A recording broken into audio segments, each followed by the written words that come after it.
Hello students, आज हम third exercise start करेंगे जो फर्स्ट चैप्टर हमने 9th क्लास के लिए स्टार्ट किया हुआ है, नंबर सिस्टम।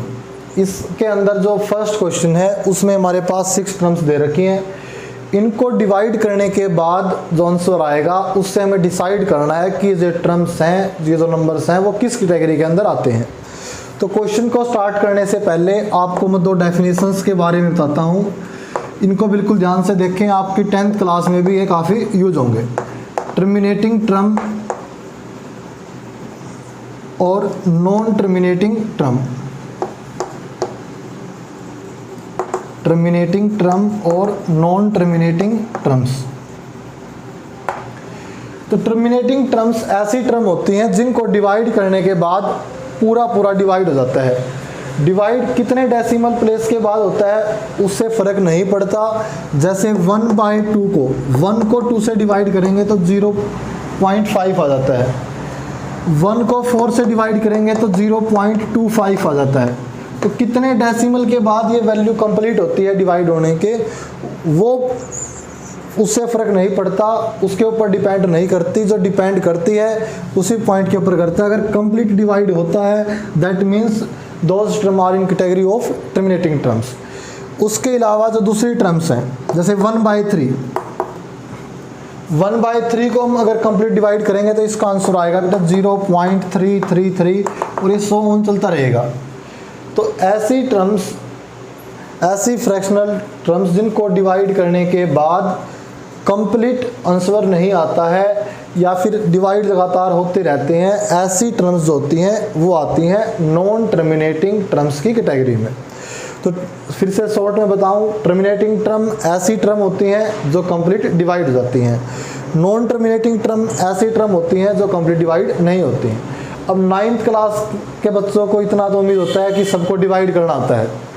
तो 6 पार्ट हैं, इनमें से मैं कुछ 1-2 पार्ट करवाता हूँ, बाकी पार्ट आप ट्राई करें। अगर आपसे आंसर नहीं आता है या किसी पार्ट में कोई प्रॉब्लम होती है तो वो कमेंट करके बताएं, भी उसको नेक्स्ट वीडियो में उसको ज़रूर सॉल्व कराएंगे। जैसे फर्स्ट पार्ट है, फर्स्ट पार्ट में तो डायरेक्ट इसमें हमारे पास 2 0 डिवाइड में है और 6th क्लास से स्टार्ट होते हैं कि जितने भी प्लेस में जितने भी 0 हैं उतने ही प्लेस के बाद पॉइंट आ जाता है, डेसिमल आ जाता है। तो यहाँ पे इसका आंसर हो जाएगा 0.36। या फिर डिवाइड भी कर सकते हैं अगर आपको इसमें कोई कन्फ्यूज़न है। यहाँ पे छोटी वैल्यू है जिससे हमें डिवाइड करना है, वो बड़ा नंबर है, तो इसलिए यहाँ पे डेसिमल लेंगे शुरू में ही। डेसिमल लेने के बाद एक 0 आ जाती है। 0 आने के बाद यहाँ पे चलेगा 3 पे जो रिमाइंडर आया है, और डेसिमल के बाद एक 0 ले सकते हैं हम। ये डिवाइड करना बेटा सबको पता ही होगा। तो फिर उसके बाद चलेगा ये 6 पे।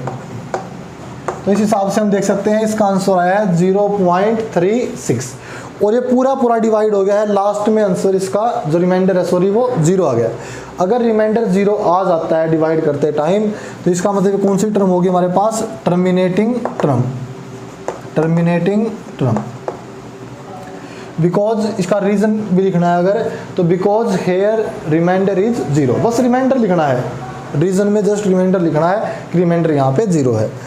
अब 1 को करें डिवाइड अगर 11 से, 11 बड़ा है इसलिए बेटा स्टार्टिंग में डेसिमल लेना पड़ेगा। डेसिमल लेते ही एक 0 आ जाएगा, लेकिन फिर भी काम नहीं चला तो छोटा है, एक और 0 लेनी पड़ेगी एक्स्ट्रा। उसके बाद यहाँ पे 99 1 आ गया। 1 है फिर से छोटा है, एक 0 तो हम वैसे ले सकते हैं डेसिमल के बाद, लेकिन एक 0 से काम नहीं चलता इसलिए यहाँ पे एक 0 और लेंगे। फिर से 9 पे और फिर से 1 रिमाइंडर आया है, तो इसलिए बार इसको करते रहेंगे। इसका आंसर ऐसे ही चलता रहेगा 0.09090909। तो इसका मतलब ये कैसी टर्म है? इसमें नॉन टर्मिनेटिंग टर्म है। तो इतना उम्मीद करते हैं बेटा सबको समझ आ गया होगा। डिवाइड करना सबको आता है, फिर भी किसी पार्ट में प्रॉब्लम है तो कमेंट करके ज़रूर बताएं।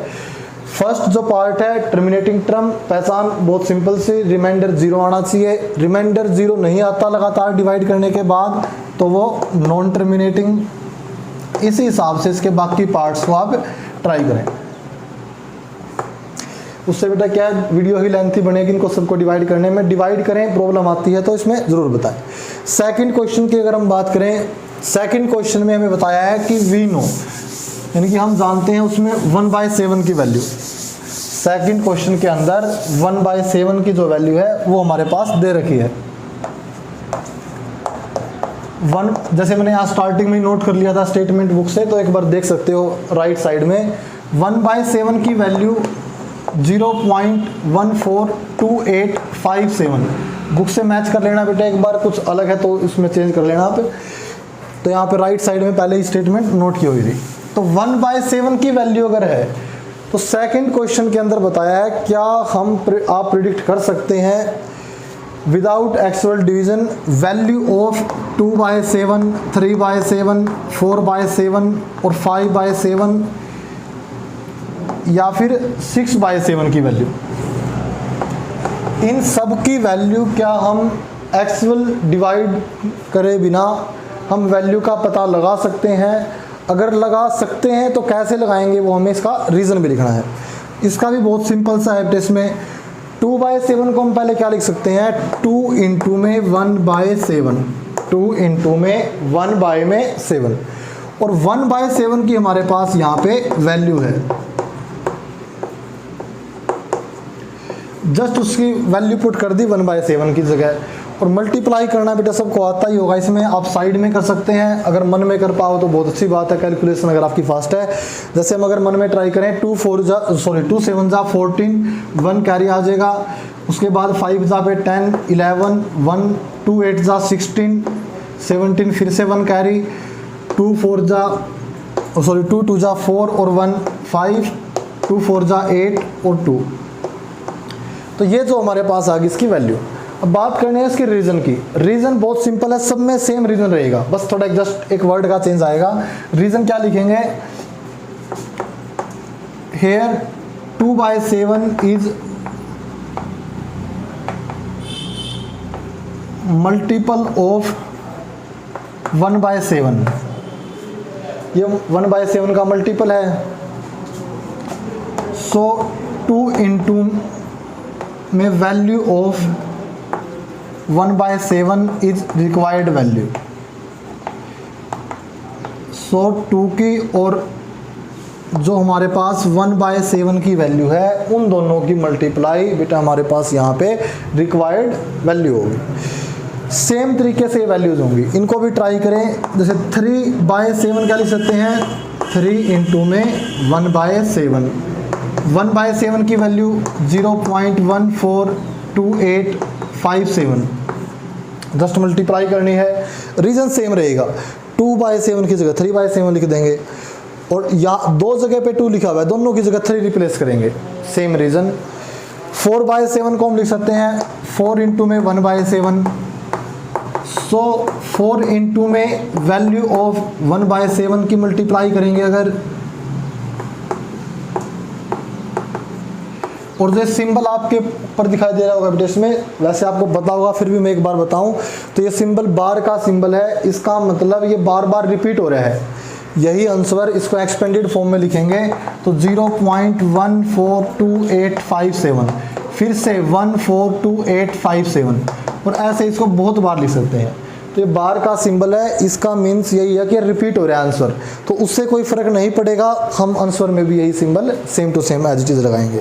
रीजन मैंने आपको बताया, सब में सेम रीजन रहेगा, जस्ट सेकंड पार्ट में 2 की जगह 3 रिप्लेस करें, 2 की जगह 4 रिप्लेस करें, नेक्स्ट में 5 रिप्लेस करें, उससे नेक्स्ट में 6 रिप्लेस करें। रीज़न क्या है कि 2/7 मल्टीपल है 1/7 का, सो 2 इंटू में 1 जो value of 1/7 is required value. इसको भी ट्राई करें बेटे, इसके बाकी पार्ट्स को, दोनों ही क्वेश्चनों के जो पार्ट्स आपको दिए हैं उनमें अगर किसी प्रकार की कोई प्रॉब्लम रहती है तो ज़रूर बताएं बेटे इसमें। थैंक्स फॉर वॉचिंग, और कमेंट करके प्रॉब्लम बता सकते हैं कुछ प्रॉब्लम है।